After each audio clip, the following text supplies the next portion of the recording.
welcome back to Beyond Four Walls, Conversations on Affordable Housing. I'm David Dworkin, President and CEO of the National Housing Conference, the nation's oldest and broadest affordable housing coalition.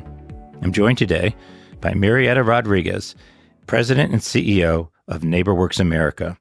For 45 years, NeighborWorks America has been a national, nonpartisan nonprofit striving to make every community a place of opportunity.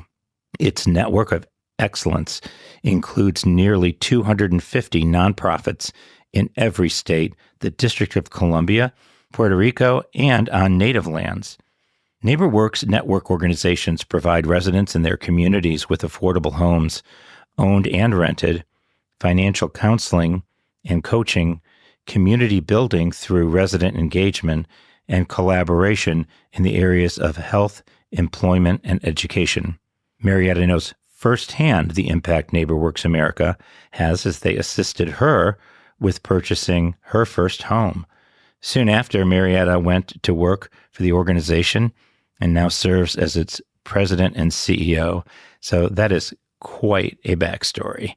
She's proven record on leadership and accomplishment, creating and executing strategic initiatives that address some of the toughest challenges facing low-income families: homeownership, foreclosure prevention, community building, and engagement. Welcome, Marietta. I'm so excited to talk with you today. Thank you for having me. I'm excited to join you. Yeah, we've worked together for a long time, and I always enjoy reading people's bios in this context and getting a sense of, you really started at NeighborWorks as a customer of NeighborWorks services and a beneficiary of everything you do today. Tell me more about that. What was that like? It's true. How old were you when you got your first home and counseling? And well, of course, I was 12. 12. Well, yes. I'm not asking you what year. It was quite accidental, actually. I had recently graduated from college and had moved back to my hometown of Santa Fe, New Mexico, and was working for the Girl Scouts, earning, a paltry living, but it was important work, fostering leadership amongst young women. And my father, in his infinite wisdom, said, "You need to buy a house." And I was living back with my parents at the time because some of you may know that, Santa Fe is a kind of a high-cost market. Mm-hmm. And I was out of college. I had a small student loan, making a car payment. I couldn't afford to rent an apartment.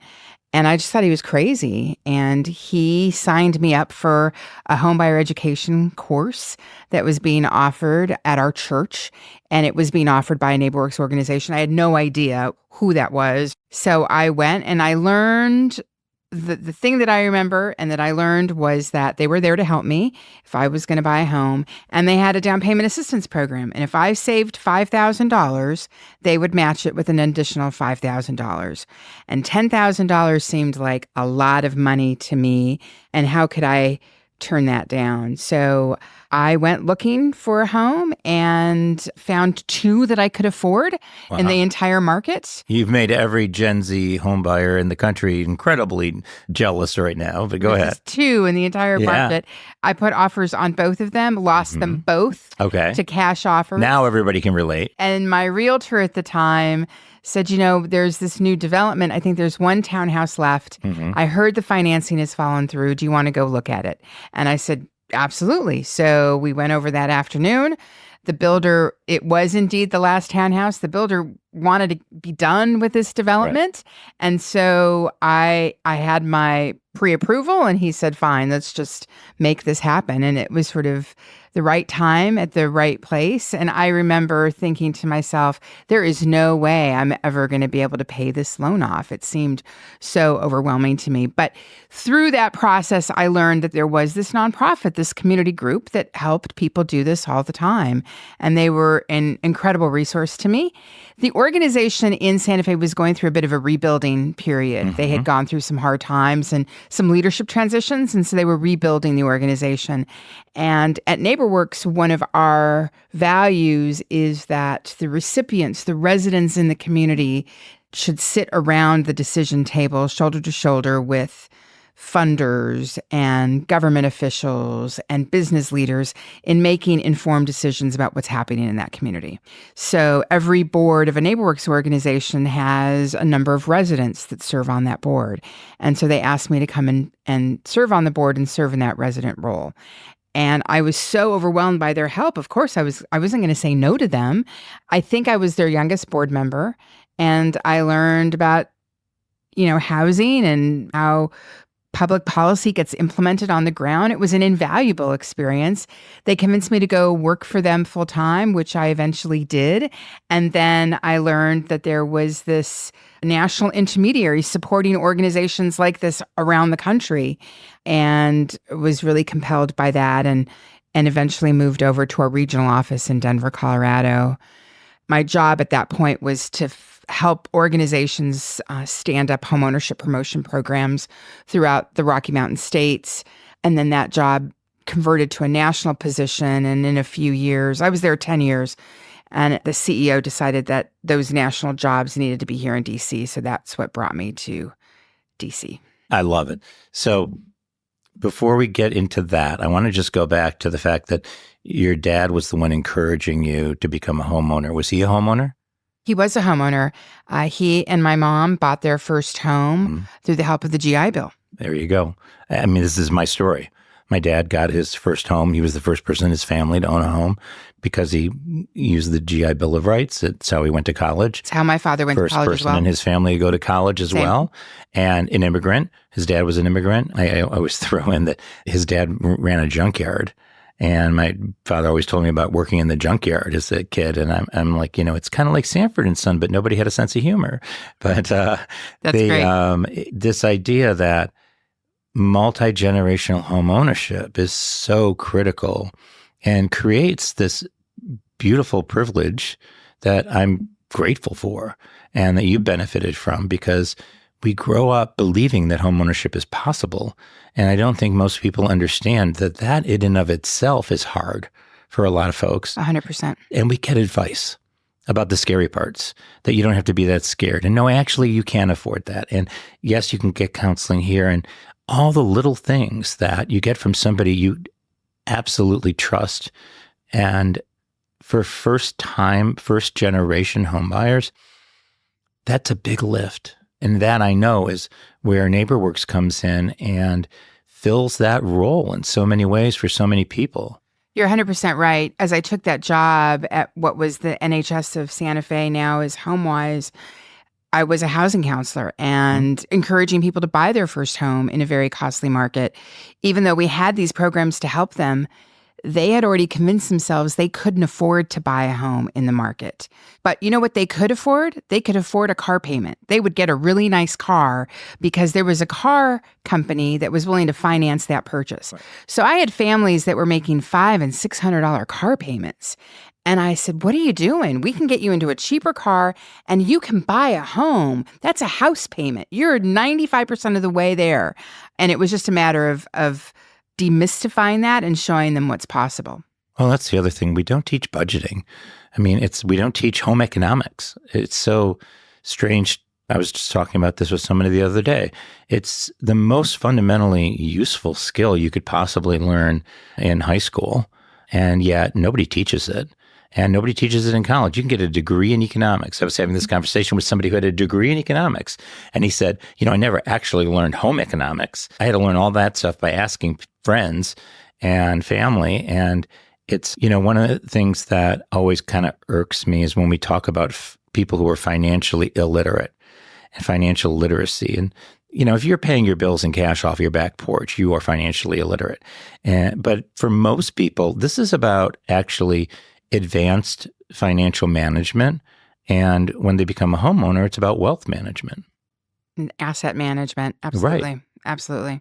So let's take a step back, because one of the things I've also found in talking to a lot of different housers is that the typical story, which is not yours, is that they were doing something completely different from housing. This is my story too. And then they stumbled into a job in housing, which with often little intent of staying in that space, and fell in love with housing.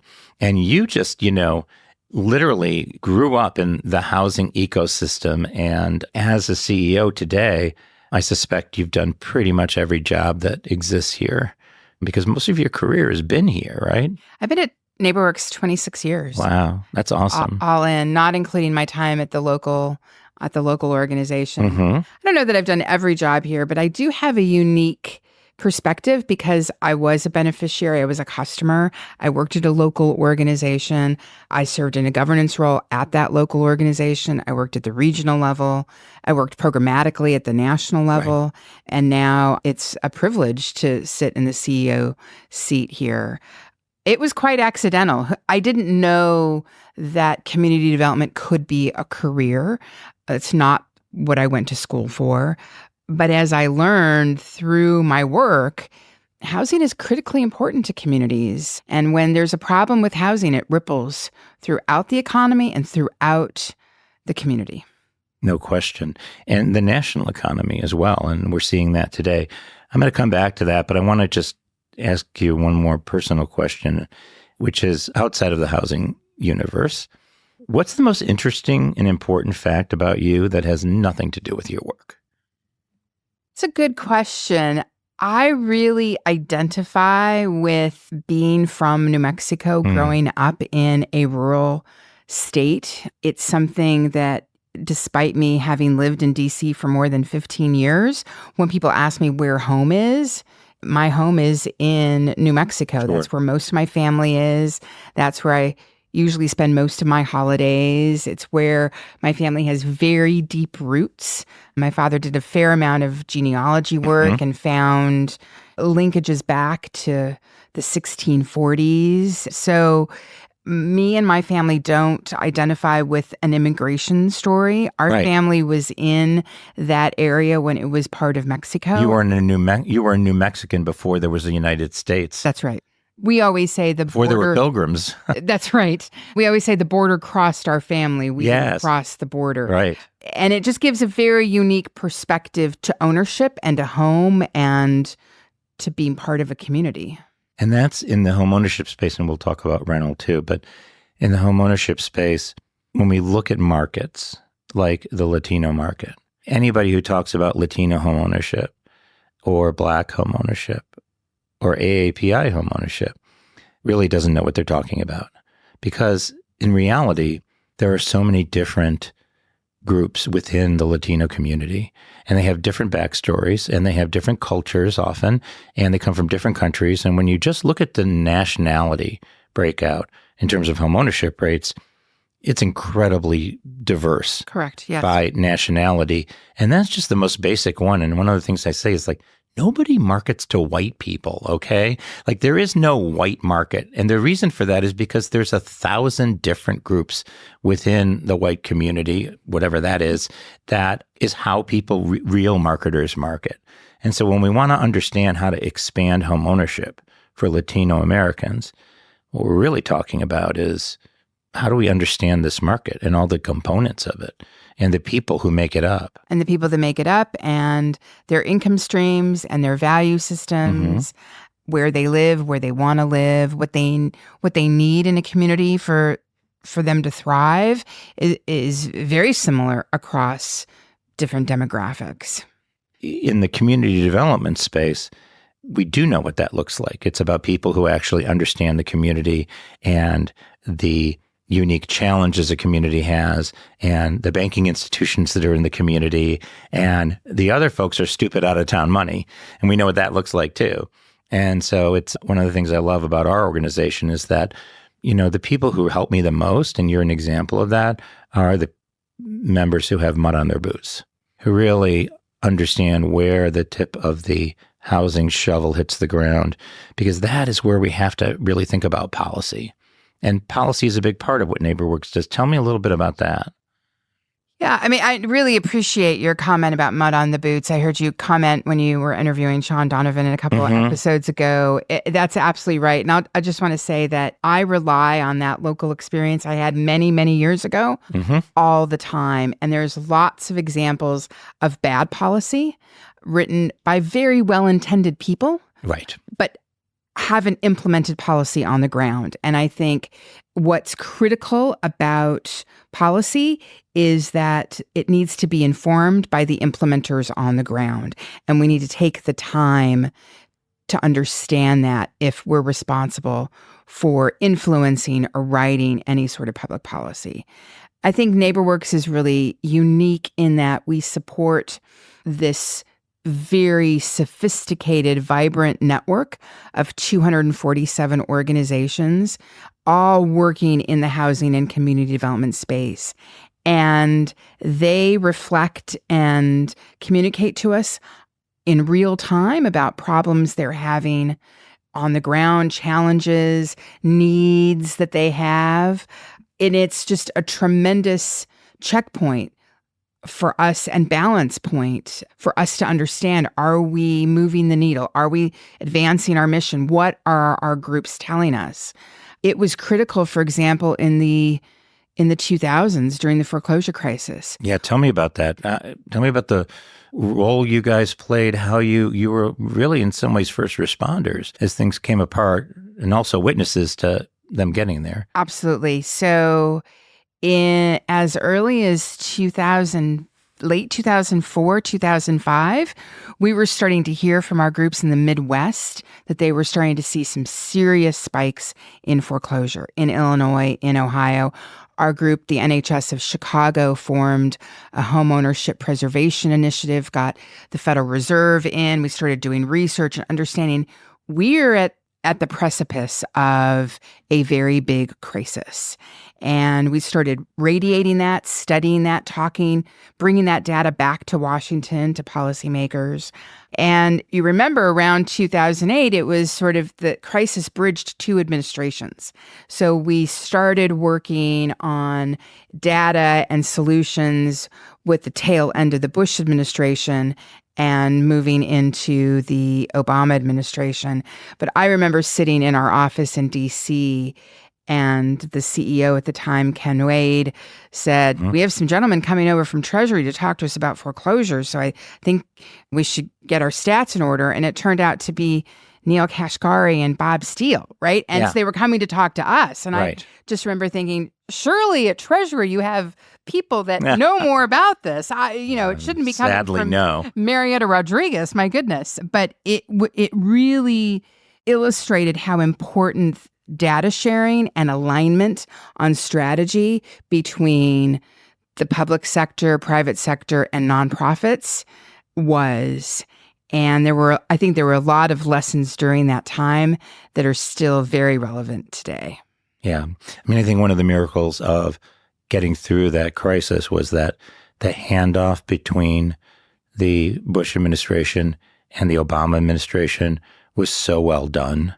We had Hank Paulson and Bernanke, and then that segued into the Obama team, and everybody was focused on how do we save the economy, how do we work together. It was impressive. Although when I started at Treasury after the crisis blew up, I remember walking past the market room and saying, "Oh, is this where you do your modeling?" And they were like, "Oh, no, we don't model here." And I was like, "What do you mean you don't model here?" And I was like, "Who are those people?" And the answer was, those are the people who write the memo for the secretary on what happens in the markets every night. And I was like, so they read Bloomberg? I was like, yeah, pretty much. And wow. Yes, that experience you have of seeing people and saying, oh my God. So then cleaning up the mess. Yeah. How do you, tell me about how your organizations, because you really were on the front lines. So we were radiating what we were hearing from communities up through the policymakers, up through Treasury, up through the U.S. Department of Housing and Urban Development. I really saw a tipping point when the FDIC took over IndyMac. And in that, there was a level of transparency on the loan workouts that they were instituting for that book of business that I believe was informed by some of the the counselors were counseling people that were in trouble, but it was very opaque on what loan modifications were available because all of these loans were in separate mortgage and servicing agreements. Right. So the rules were all changing, and it was just a very complex and opaque system. When that happened, it really gave way to some transparency into standard waterfalls that then the housing counselors, we could radiate back and communicate back to the housing counselors, okay, these are the documents you need. These are the possibilities. This is what you need to ask for. And it really gave way and informed making home affordable, the HAMP and HARP modifications. So we did that. We also provided a great deal of training and capacity building to housing counselors so that they would know the language, they would know how to hand off to servicers. Mm-hmm. Congress appropriated over $700 million to NeighborWorks over 10 years to build that capacity and fund that kind of work. I think the last I read, the country lost 10,000 homeowners in that crisis. Mm-hmm. And the work that the housing counselors did through the support of the funding we received, we helped more than 2 million families and individuals in that crisis either save their home or get to a much softer landing than if they hadn't received any help. So we administered some important funds out into the community. We built a capacity of first responders, as you called them, to just help people and point them into the direction of resources that were in the community. But we also worked with loan servicers. We had them around the table. This predated the Hope Now Alliance. We pulled services around the table. We shared data. They strategized together as an industry that they hadn't really done before. Not at all. Together with the industry, we funded a multi-million-dollar public awareness campaign to get to homeowners that were losing hope. I mean, it was really an incredible time of people pulling together around the same goal to outreach to homeowners, get them to respond, because people were just shutting down. The non-response rate and was incredible. And and we saw it again in the pandemic, when an individual is in crisis, it's very difficult for them to understand, do all the research on the web about what programs are available, how do I apply for them, what's the eligibility. That is too much to ask. And it's really important that we continuously invest in this infrastructure in communities to help people in crisis, whether it's we saw it during Hurricane Katrina and Rita and Superstorm Sandy. We saw it in the foreclosure crisis, and we saw it again in the pandemic. People needed resources on the ground that they could call up, that they could trust, to give information, to connect them to resources available. And they're just not answering a call from 1-800 whatever. That's correct. They need to talk to somebody they know, an exchange they know, that they hear so-and-so got help from, this organization. It's a deeply personal experience, and it's a deeply personal approach that you need to have. It's that relationship of trust. I know this community organization. They've been in my community working for years. I think that's really important. And we would argue that investing in that infrastructure in times of crisis and non-crisis are equally important, because we need that infrastructure on the ground for the next thing that's coming, because there will be a next thing. There's always a next thing, and we don't get to pass on that, but we can learn from our experience. And we have the benefit of technology. I mean, one of the things I'm excited about AI, until it decides that humans should no longer exist, but in the meantime, I'm very excited about the opportunity to take servicing to a whole new level. Because if you're a lower moderate income homeowner, you often, if you get 60 days late, you're done. It's hard to get 2 months. It's very, very hard. And even at 30, it's a terrible challenge. If we could actually be able to understand when people are in trouble at 16 days, at 18 days, at 20 days, and automatically notify the counselor who worked with them that they should give them a call, I mean, that's huge. And that reduces costs for servicers. It means fewer people go seriously delinquent and fewer foreclosures. And that means servicers can be more comfortable, the lenders can be more comfortable making loans on smaller homes where they make less money. I believe that's right. So tell me about what you guys are doing in the multifamily space, because rents are so high. They really skyrocketed during the pandemic and in the second half of the pandemic. They're flattening out a little bit now, but people are really struggling. And this is all about supply. We just have not built enough housing on anything. We are in a perfect storm. There's not enough inventory on the rental or homeownership side. Financing is harder. It's really very tough. So in the network of the 247 organizations, the network owns and manages 208,000 rental homes. And we support them through a variety of ways. But one of the most critical things we do is we really encourage on those affordable properties a very robust resident services component that keeps connection with those renters. It could be the provision of childcare. It could be bringing a flu shot clinic in, but really a deep connection with those renters so that when they are in trouble, they have someone to go to. It's very difficult right now as the eviction moratoriums are burning off and costs for maintaining these properties are growing, particularly around the insurance side. I know you've talked about the insurance crisis on this show as well. It's really difficult.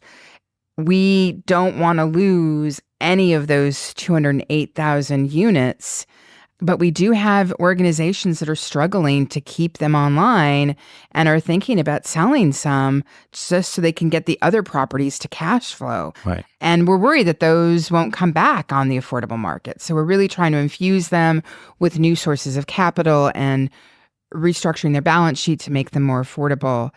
What's also clear is many of our organizations also develop affordable homes, but they're in desperate need of capital.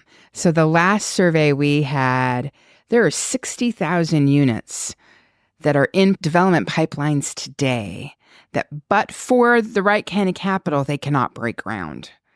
So 60,000 isn't a lot in comparison to what's needed, but it sure could move the needle. It certainly will. And you're not going to get to 2 million or 3 million by waiting for some magic bullet.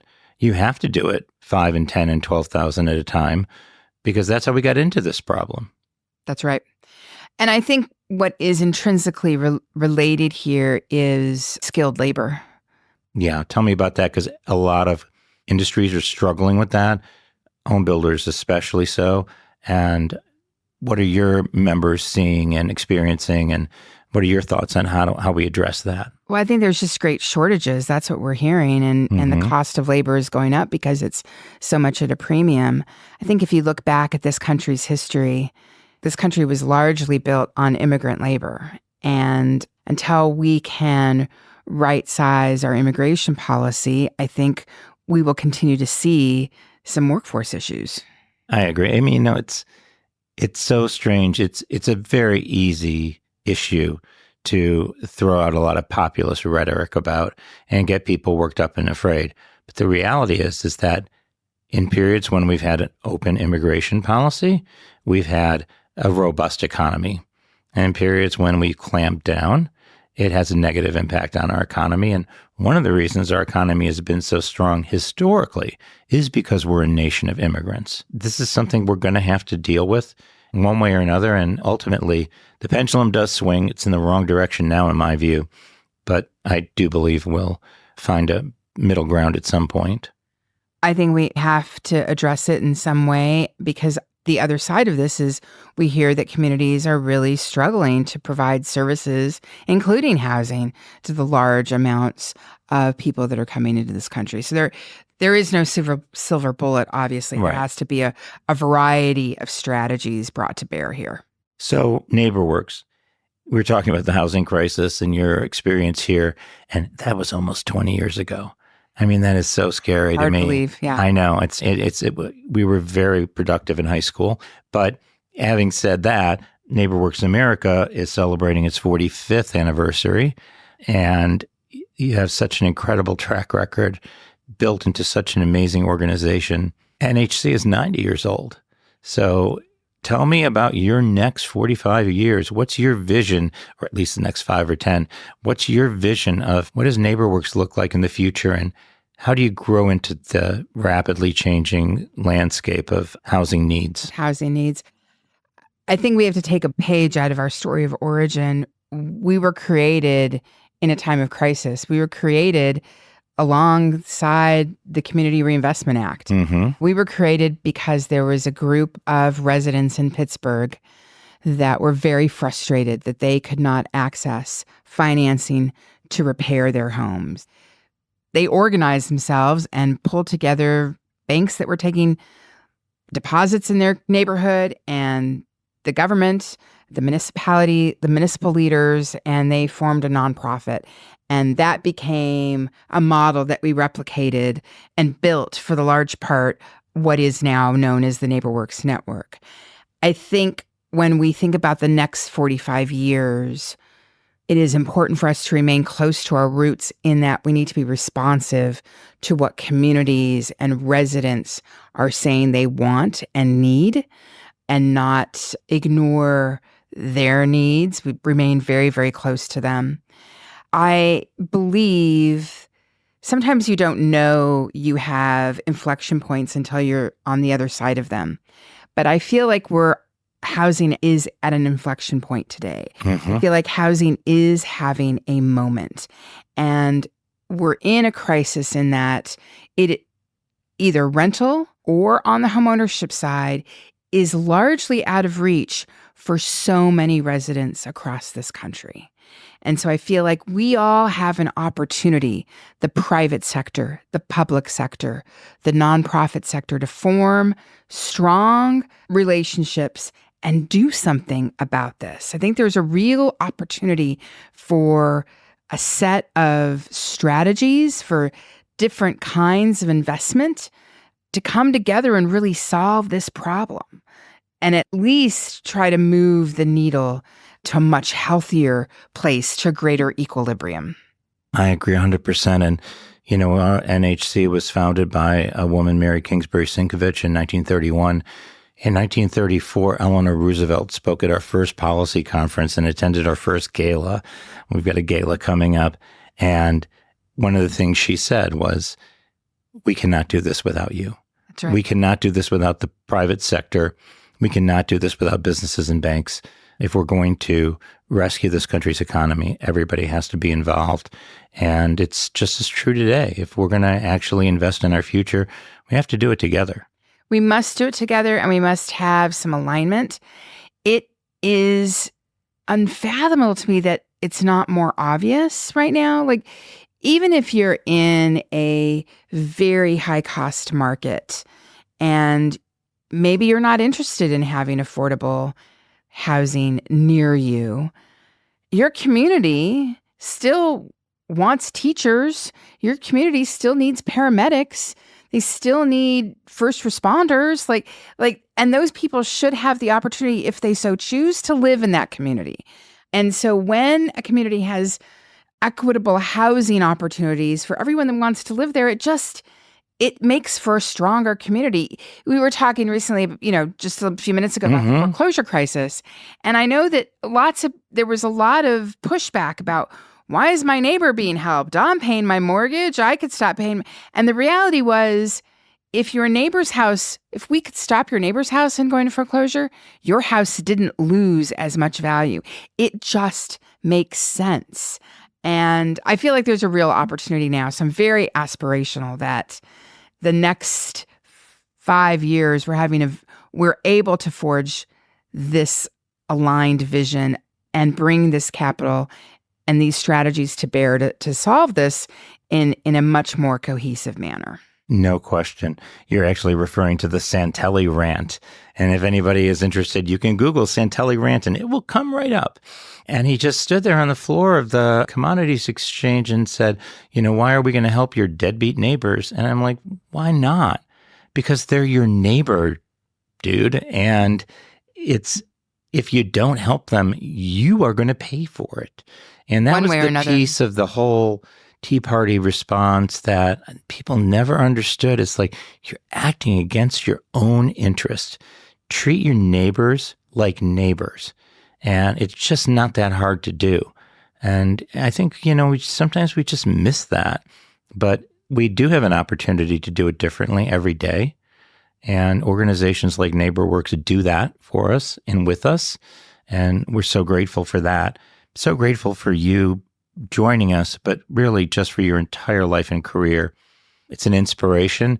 And I'm glad you didn't waste your time on some other career before you fell in love with housing. You just jumped right in. We've all benefited ever since. So thanks for joining us. Thank you. I really appreciate that, David. And I'm incredibly grateful to the NeighborWorks organizations that are doing incredible things every day under tremendous challenges, but they're making it happen. So I'm grateful that we can resource that in some way. So, and you do, and you will.